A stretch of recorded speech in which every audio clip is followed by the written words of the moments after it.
अस्सलाम वालेकुम everybody, this is Sikandar team financial. I hope you guys are doing fine and learning with us. Channel को subscribe कर लीजिएगा, साथ में बेल आइकन भी प्रेस कर दीजिएगा सेंसिटिव कंटेंट।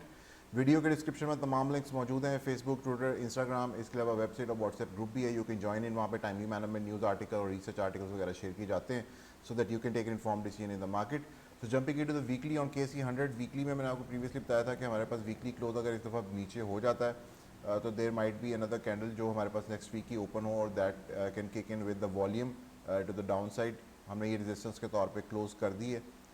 इस वीक की कैंडल। डेली में पहले कुछ एविडेंसेस ढूंढते हैं कि हमारे पास पहले ऊपर की तरफ का पुश आ सकता है या are we going to go down straight.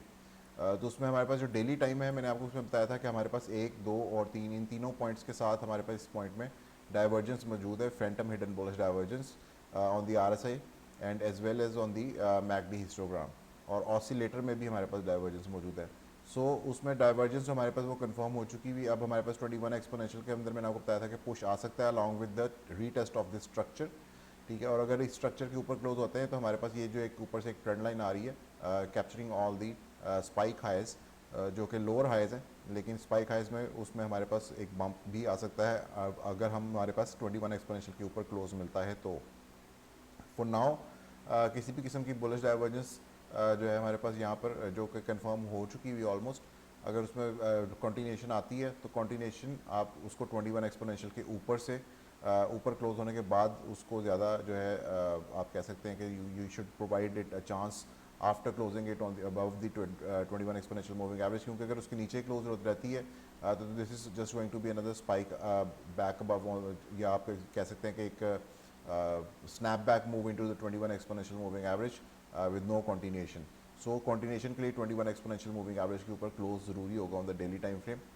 उसके बाद जो आवली टाइम फ्रेम है, आवली टाइम फ्रेम में you can see it over here के मैंने आपको बताया था कि जो रेंज है हमारे पास that is going to be our last spike है ओवर हेयर। और उसमें हमारे पास जैसे ही ऊपर क्लोज हुआ यहाँ पे रेंज के above we had a hidden bearish divergence. और वो हिडन बेरिश डाइवर्जेंस जो थी बिटवीन दिस पॉइंट जो कि फार अवे है फ्रॉम दिस पॉइंट जो हमारे पास प्रीवियस स्पाइक आया था उसके साथ।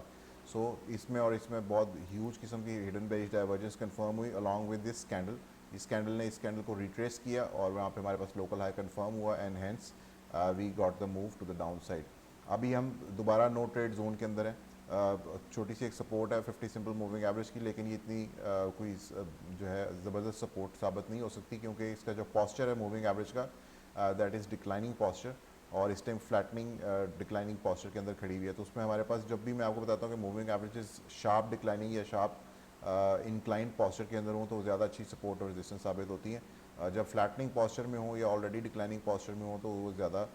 अच्छी सपोर्ट साबित नहीं होती है। So we did get a bounce, लेकिन हमारे पास यहाँ पे डाइवर्जेंस मौजूद नहीं है on the hourly time frame. So based on daily time frame के हमारे पास यहाँ पे डाइवर्जेंस मौजूद है तो maybe we can get a push to the upside first. So next week जो ओपन होगा बाय मंडे उसमें पहले हमारे पास ऊपर की तरफ का पुश आ सकता है, but do not confuse that push with the reversal, क्योंकि वो पुश ऊपर की तरफ जाके हमें वापस अगर रिट्रेस हो जाता है by the end of the week, which means के मंडे ट्यूसडे को maybe probably we get a little bounce. और उसके बाद हमारे पास दोबारा ट्यूसडे वेडनेसडे थर्सडे अगले 2 से 3 दिन by the end of the week we get the move to the down side. और उसमें अगर आप if you see volume rising along with the candle going to the downside, then that is going to be the confirmation that yes, the market has anticipated this as a clear breakdown and now the volume is kicking in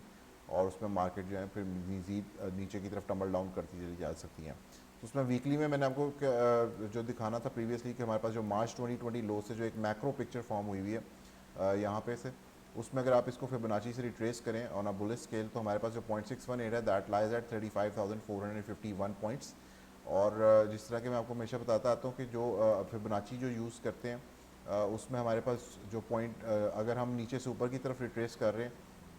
which means कि हमारे जो extension levels हैं they are probably to the down side, और अगर हमारे पास उसी तरह ऊपर से नीचे की तरफ रिट्रेस कर रहे हो लाइक दिस तो हमारे पास जो एक्सटेंशन लेवल्स हैं वो ऊपर की तरफ जाएंगे। सो बेस्ड ऑन दैट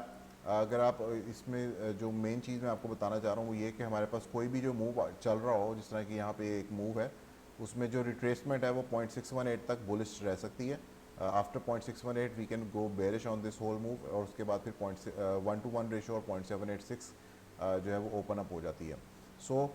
उससे पहले जो अहमियत है 0.5 की भी अहमियत होती है, लेकिन जो मेन अहमियत है वो 0.382 और 0.618 दे आर द मोस्ट आप कह लें कि anticipated supports in the Fibonacci levels. Although हमारे पास जो KSE 100 है उसमें 0.236 और 0.5 भी काफ़ी अच्छा रिएक्ट करते हैं, बट हमारे पास फ़िलहाल 0.382 के ऊपर जो नीचे है वो वीकली क्लोज हो चुका हुआ है यहाँ पे, और उस वीकली क्लोज के अंदर हमारे पास अगर इसको सस्टेन करने के बाद if we get a move, तो मैंने आपको बताया कि अगर वॉल्यूम किक इन करता है तो first support is at 0.5 which is at 38,034 points, और उसके बाद हमारे पास 0.61 it is lying at 35,450 points. So इसको जहन में ज़रूर रखिएगा कि हमारे पास ये जो फिबोनाची लेवल्स हैं these are going to be helpful on the way down if we see the volume kicking in by I think Tuesday और वेंसडे, क्योंकि जो पहला पुश है प्रॉबेबली वो ऊपर की तरफ मिल सकता है based on the daily time frame, क्योंकि डेली में हमारे पास डाइवर्जेंस कन्फर्म्ड है और 21 एक्सपोनेंशियल के अंदर एक स्नैपबैक मूव, और अगर उसके ऊपर मिल जाता है क्लोज तो maybe another move to the upside on to this trend line या 55 एक्सपोनेंशियल या 50 सिंपल मूविंग एवरेज। जो third and last scenario the bullish one, जिसमें हमारे पास किसी maybe for some fundamental reason market जो है वो ऊपर की तरफ सस्टेन करना शुरू कर देती है,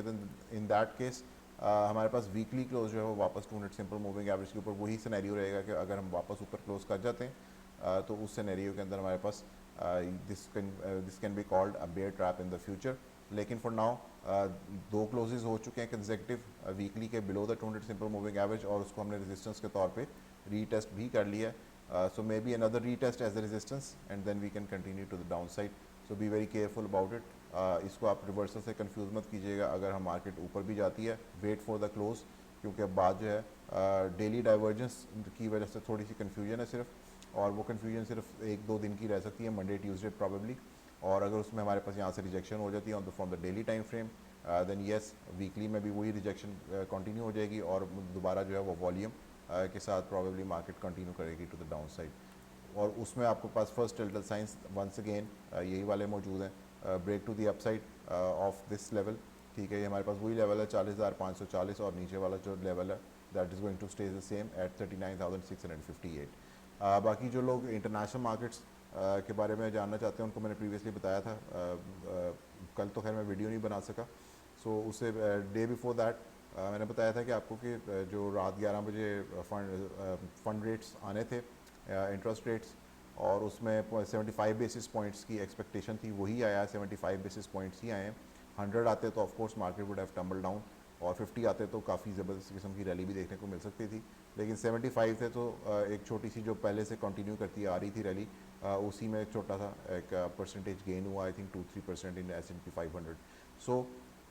बेस्ड ऑन दैट जो हमारे पास नेक्स्ट चीज़ है उसमें ये थी कि जो मेन थी वो थी FOMC की स्टेटमेंट चेयर पावल की, जो कि इस दफ़ा काफ़ी डविश थी, और उसमें जो उन्होंने अल्फाज यूज़ किए हैं वो काफ़ी नरम थे मार्केट्स के लिहाज से, जिसमें स्पेशली उन्होंने बताया कि जिस 75 बेसिस पॉइंट्स की हाइक थी this might be the biggest rate hike, which means के 100 बेसिस पॉइंट्स जो है वो next time is probably of the table until and unless कि जो CPI नंबर्स आने हैं by the 11th of next month, वो कोई बहुत ही ज़्यादा ख़राब किस्म के आ जाएँ, जो कि प्रीवियसली 9.1% थे, if let suppose it comes somewhere around 10% और even above that, in that case obviously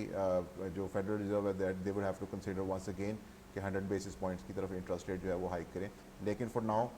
उनकी भी वही अंडरस्टैंडिंग है जिस तरह मैंने आपको प्रीवियसली बताया था कि मार्केट ने एंटिसिपेट किया कि क्योंकि गोल्ड और ऑयल नीचे आ रहा है तो इट मीन्स कि प्रॉबेबली जो पिछले महीने के CPI number say that might be the highest peak numbers for this quarter or this year or even for the next 6 months, तो उसके लिए उसको फॉरवर्ड एंटिसिपेट करते हुए मार्केट हमेशा अपने आप को पहले से प्राइस इन करती है, so that's why the market rallied little, और उसमें जो पॉज आया था वो फेडरल रिजर्व के रेट हाइक पे था कि वो कितना बढ़ाते हैं, उन्होंने भी वही एक्सपेक्टेशन के मुताबिक बढ़ाया, सो इट कंटिन्यूड लिटिल। अब जो हमारे पास जो मेन एक पीरियड है from the 1st of August until the 11th जो कि CPI नंबर्स हैं उनकी डेट आने की, उस दौरान में जो हमारे पास एक थोड़ा सा I think maybe we could go sideways already down, लेकिन वो जो अगर CPI नंबर्स जो हैं नेक्स्ट मंथ के they come to the down side, तो उसके बाद आई थिंक जो मार्केट में रैली है वो दोबारा से कंटिन्यू कर सकती है, बट थोड़ा सा डाइसी रहेगा in my opinion next 10 to 11 days starting August 1st, until the 11th, जो कि CPI नंबर्स के आने की डेट है. सो उस पर ज़रूर नज़र रखिएगा. अगर वो CPI नंबर्स कम आते हैं then that automatically means कि जो फेडरल रिजर्व है वो again they will be dovish on the rate hikes, which means कि वो 75 से जंप डाउन करके 50 बेसिस की तरफ आ सकते हैं, क्योंकि that market would allowed them to do. और उसके बाद फिर मार्केट जो है वो ऑटोमेटिकली हमें इस आप कह सकते हैं कि एक रिवर्सल शेप फॉर्म करना शुरू कर देंगे. So this might be the bottom of this bear market for आप कह सकते हैं फॉर द इंटरनेशनल मार्केट, जिसमें S&P 500, डाउ जोन्स, नैस्डैक तमाम तरह आती हैं. और of course they are the leading markets. जब वो लीड करती हैं तो बाकी भी उनको फॉलो करती हैं. So be very careful about it. ज़रूरी नहीं है कि ये रिवर्सल हो, but things are driving in that passage. इसके अलावा किसी भी किस्म के कोई फंडामेंटली ड्रिवन इवेंट्स जो हैं वो दुनिया में अगर होते हैं मिसाल के तौर पे, तो of course nobody can tell that about that. तो उनका हमेशा एक जो है वो सिनेरियो ज़हन में ज़रूर रखा कीजिए. बाकी things are looking good for now. अलबत्ता जो डाइसी पीरियड है that is going to be 1st to 11th of August, क्योंकि उसमें हमारे पास CPI नंबर्स के आने का वेट जो है वो मार्केट्स करेंगे. और उस सूरत में they can be a little volatile to the down side और to the upside, both sides. या साइडवेज में मे बी वॉलेटिलिटी बिल्कुल ना रहे और मार्केट जो है वो वेट करें for the CPI numbers to come out. इसके साथ ही मुझे इजाज़त दीजिएगा. Thank you so much. अल्लाह हाफिज़.